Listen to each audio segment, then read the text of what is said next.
Modul 7. Aminosyre og proteiner. Proteiner er opbygget af lange kæder af aminosyre, og det er rækkefølgen af aminosyre, som afgør proteinets primære struktur og dermed også egenskaber. Det er altså kun katalase, som man kan se her, som der har den aminosyre-rækkefølge, som katalase nu har. Peptidkæderne foldes sammen, og det ses typisk i to forskellige rumlige strukturer, beta-folieblad eller alfa-helix, og det er den sekundære struktur. Og man kan se, at katalase indeholder både beta-folieblad, som er de blå, og alfa-helix, som er de røde. I den sekundære struktur holdes peptidkæderne sammen af hydrogenbindinger.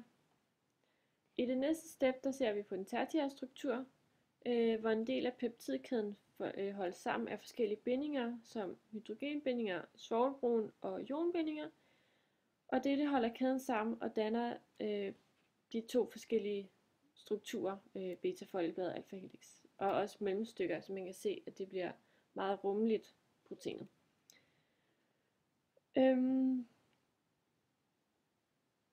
Det sidste punkt her, det er den kvarcinære struktur, og det er ikke alle proteiner eller enzymer, som der har det.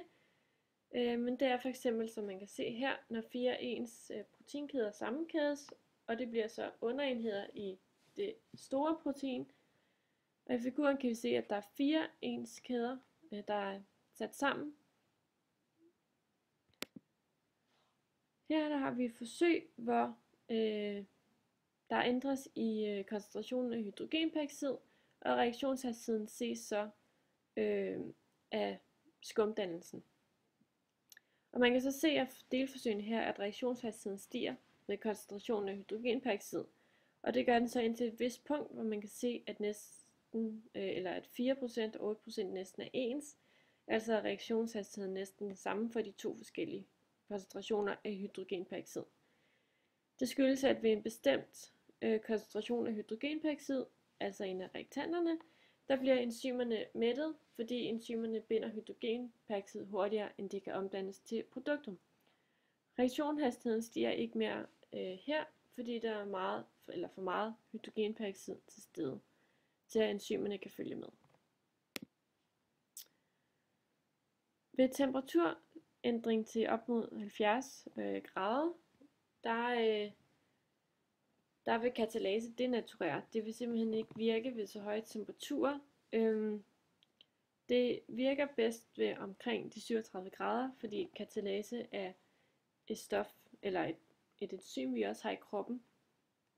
Og det vil så gælde for alle delforsøgene, og ikke kun forsøget med 4% hydrogenperoxid. Hvis man ændrer pH fra 7, som forsøget her er lavet ved, til pH på 1, der vil reaktionshastigheden holde helt op, fordi enzymet virker simpelthen ikke ved så lave pH-værdier. Det arbejder bedst inden for et bestemt interval, og det ligger så omkring 7. Og pH1 vil ikke være inden for det her interval, og enzymets funktion til at katalysere vil simpelthen holde op. Så er der det andet forsøg her, hvor reaktionshastigheden vil være 0,5 ml ilt per sekund.